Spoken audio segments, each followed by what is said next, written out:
Bugünkü mövzumuz La Casa de Papel serialının 3-cü və 4-cü sezonu haqqında olacaq. Bildiyimiz kimi La Casa de Papel serialı Netflix'e yayınlandıktan sonra ən çox izlənilən seriallar arasına düşdü. Fransa, Braziliya, Meksika, Argentina və Türkiyə kimi ölkələrdə ən çox izlənilən Netflix məhsuluna çevrildi. Bununla kifayətlənməyən Netflix serialı davam etdirmək qərarına gəldi. Əlbəttə ki, bu qərar senaristlər üçün çox çətin olacaqdı. Söhbət bitmiş bir mövzunu yenidən davam etdirməkdən gedirdi. Amma bunu bacardılar. Həm çəkiliş prosesi, həm də senaristlər üçün bu situasiya çox çətin oldu. İlk 2 sezondan fərqli olaraq artıq 3-cü və 4-cü sezon çəkilişlərində çəkiliş sahəsinə minlərlə adam toplaşırdı. İlk sezonda qrup soyğun zamanı 300-ünü itirmişdi. Amma buna baxmayaraq nə az nə çox 1 milyard avro ilə zərbxanadan çıxmağı bacarmışdılar. 3-cü sezonun ilk seriyasında qrupun uzaq adada xoş həyat sürdüyünü görə bilərik. Amma həmişə bu xoşbəxtliyi məhv edən birisi olur. Özlərinə adı almış, Rio ilə xoş günlər keçirən Tokyo bu monoton həyatdan bezdiyini və keçmiş əyləncəli həyatına dönmək istədiyini bildirir. Rio'da dünyanın hər yerində axtarışda olduqlarını bilərək buna heç bir sərt qarşılıq vermir. Hələ üstəlik bir dənə fake telefonla verir ki, get, darıxanda zəng eləyərsən. Düzü mən 3-cü sezonun belə başlayacağını düşünməzdim. Sən get İspaniyada 1 milyard avro çap elə, qaç, dünyanın hər yerində axtarışda ol, sonra sevgilin durub mən gedirəm, əyləncəli həyatıma dönmək istəyirəm, qərarı versin, sən də buna göz yum. Bu səhvin nəticəsində İspan kəşfiyyatı Rio'nun yerini təyin edir və mətbuata falan bildirmədən tutub aparır. Tokyoda qaçıb gəlir professorun yanına ki, bəs Rio'nu tutdular, geri gətirməliyik. Professor da qrupu tamamlayıb hərəkətə keçmək qərarına gəlir.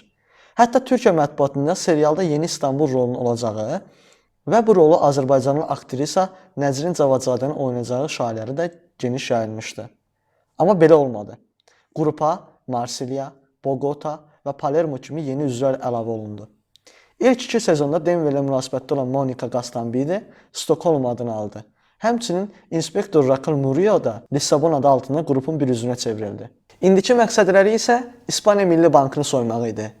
Təkcə soymaq deyil, orada mətbuata yayınlanması qadağan olan xüsusi dövlət sənədlərini ələ keçirib, bunun qarşılığında Rio'nu dövlətdən tələb etmək idi. Deməli, professor belə bir plan qurur ki, milyonlarla pul xərcləyirik, yeni avadanlıqlar alırıq. Xüsusi hacker komandası tuturuq özdə Pakistanda. Bu bəs deyilmiş kimi 140 milyon avronun da Madrid küçələrinə səpirik ki, xaos yaransın və rahatlıqla banka girək. Adama deyərlər ki, bu qədər pul xərcləyib bu qədər iş görməkdənsə, həmin pulla hacker komandası tutardın, Rio'nun yerini öyrənib xilas eləyərdi. Bunun kimi yüzlərlə şey saya bilərəm sizin üçün. Netflix məcbur edir senaristləri ki, ssenari yaz. Mən bunu davam elətdirməliyəm. Yaz. Allah qızıram, hələ 5-ci sezonda olacaq. İndi isə bunlardan əlavə serial haqqında bəzi maraqlı nüanslar qeyd etmək istərdim. Belə ki, Kylian Mbappé, Stephen King, Benzema kimi məşhurlar Dali maskası ilə şəkillərini sosial hesablarında paylaşdılar.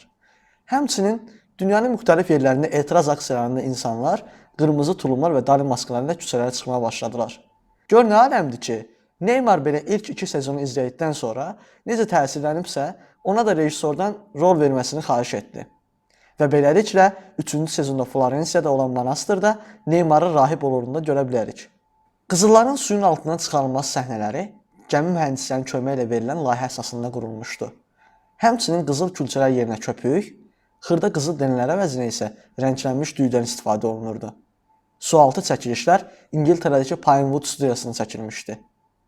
Çəkiliş heyətinin fizikləri arası deyəsən heç yaxşı deyildi.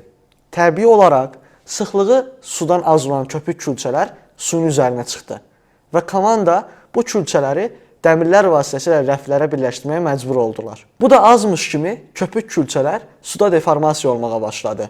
Belə ki, külçələrin yan tərəfləri batıqlaşmağa başladı və sonda da formalarını itirdilər. Çətinliklə olsa da çəkilişdən sonra bütün bu səhvləri montajla düzəldə bildilər. İlk 2 sezonda olduğu kimi çəkiliş yerləri ilə real məkanlar arasında fərqlər var idi. Belə ki, İspaniya Milli Bankı kimi bildiyimiz yer əslində İspaniya İnkişaf Nazirliyi idi. Həmçinin daxili çəkilişlər Madrid Content City'də çəkilmişdi. Daha bir nüans isə qumbara-atanla polis zirehli maşınını vurub partlatmış və bir neçə polisin canlı yanmasına səbəb olan qəhrəmanımız Rio, Gandia əllərini açıb gedərkən onu heç ayağından belə vurmur. Çox dəxlisiz və Rionu izləyiciyə söydürən bir situasiya yaranır. Gandia qardaşımız atışmalarda elə davranır ki, elə bir matris zaddır. Bir güllə belə buna tuş gəlmir. Sonra bu Gandia qarşılaşmaların birində Denver və Rionun olduğu liftə qumbara atır. Düzün desəm, mən həyatımda belə insansevər qumbara görməmişdim. Nəzərə alsaq ki, bütün hücum və müdafiə əl qumbaraları 3,2 və 5,2 saniyə arasında partlayır. Amma bu səhnədə qumbara ekranda göründükdən düz 14 saniyə sonra partladı. Gandia qumbaranı atır. 3 saniyə sonra Rio qumbaranın üstünə kaska və branjetlərimizi qoyub üzərinə uzanıb əks təsir yaratmalıyıq deyir. Və 14-cü saniyədə qumbara partlayır. Bu iki qəhrəmanımızın da yalnız qulaqları cingildəyir. Bədənlərinə bir cızıq belə düşmür. Dünyanın ən ağıllı adamı olan, möhtəşəm planlar quran professorun polis qaçırması üçün istifadə etdiyi maşının nömrəsini dəyişdirməməsi, yaxud maşını məhv etməməsi inspektor Sierra'nın onu tapmasına səbəb oldu. Bundan sonra 4-cü sezonun son səhnəsində professor heç bir mühafizə olmadan tək-tənha köhnə yerindən qrupu idarə etməyə davam edir. Elə bu momentdə bizim yeni hamilə inspektorumuz Sierra xanım onu tapır və sezon burada bitir.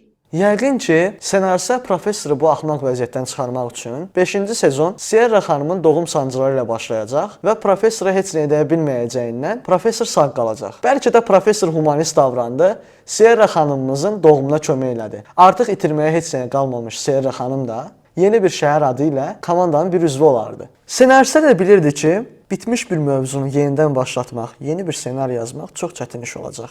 Çünki artıq ilk 2 sezondakı kimi girov alma prosesləri, maska və tulum geymələr, girovlarla dialoqlar və bu kimi oxşar şeylər digər sezonlarda izləyicini sıxa bilər. Bəs neyniyək? Seriyaları 40-45 dəqiqə müddətində etmək üçün seriyalara flashbacklər, yəni xatirələr əlavə eləyək. Bu xatirələr xüsusən də ilk 2 sezonda izləyicilərin sevimlisinə çevrilmiş Berlin haqqında olurdu. Düzün desəm, bəzən bu xatirələr məni sıxırdı. Çünki 40-45 dəqiqəlik bir seriyanın 15-20 dəqiqəsi bu flashbacklərdən ibarət olurdu. Son olaraq bildirmək istərdim ki, bu sezonlarda da ilk sezonlarda olduğu kimi bəzi məntiqsiz səhnələr, texniki səhvlər və professorun gözlənilməz addımları var idi. Amma nə qədər məntiqsiz olsa da, o qədər həyəcan verici və maraqlıdır. Ən əsası izləyicini özünə bağlamağı bacarır. Məntiqinizi bir kənara qoyun, əlinizə bir qutu popkorn alın və oturun izləyin. Videomuzu bəyənməyi və kanalımıza abunə olmağı unutmayın. Görüşərik.